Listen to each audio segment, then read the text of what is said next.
It's time for business news with Richard Southern. Now, stop me if you've heard this before. Porter Airlines is planning a return to the skies, but it looks like it will actually happen this time, Richard. Yeah, I mean, they haven't flown a single flight since March of 2020, like when the pandemic happened, they shut down and they haven't flown a single flight. And you're right. I mean, how many times have we had Porter issuing a new return date only to push it back?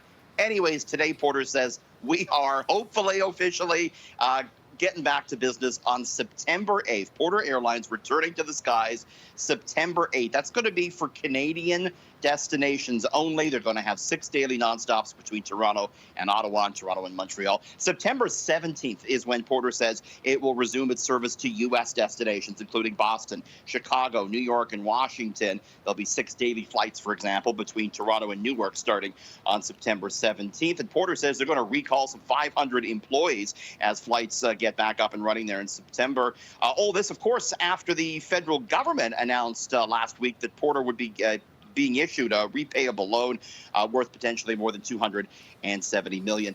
Meantime, Erica, some other interesting transportation news breaking. The federal transport minister announcing that Ottawa is going to start the procurement phase for a dedicated high-frequency rail line between Toronto and Ottawa, Montreal, and Quebec, with trains running up to 200 kilometers an hour, a lot faster than they do now. The official announcement on that expected tomorrow. Interesting. We're going to keep an eye out on that, of course.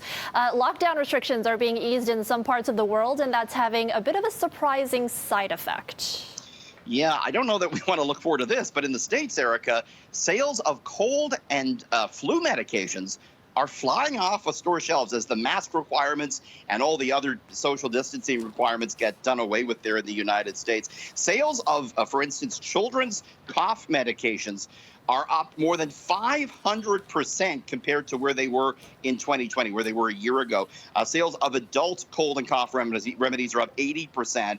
The sales data, a clear signal the common cold is making a comeback in the United States. There was also a 151% increase in the sale of medical vaporizers. Experts warn, though, it could be as families start stocking up on products that they haven't been buying, Erica, in a year or two.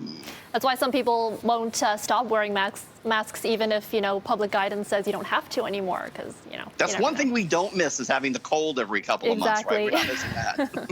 Okay, and finally, it's Branson versus Bezos. The two billionaires are in a race to get to space, Richard. Yes, the billionaire space race. It's going to come to, we think, a conclusion in the next couple of weeks, because Richard Branson, who's been, working on his Virgin Galactic space program for years to bring paying passengers into low Earth orbit, Branson says he's going to be on the first flight himself July 11th next week, just 9 days before Jeff Bezos is planning to fly to space aboard his Blue Origin rocket that he's built.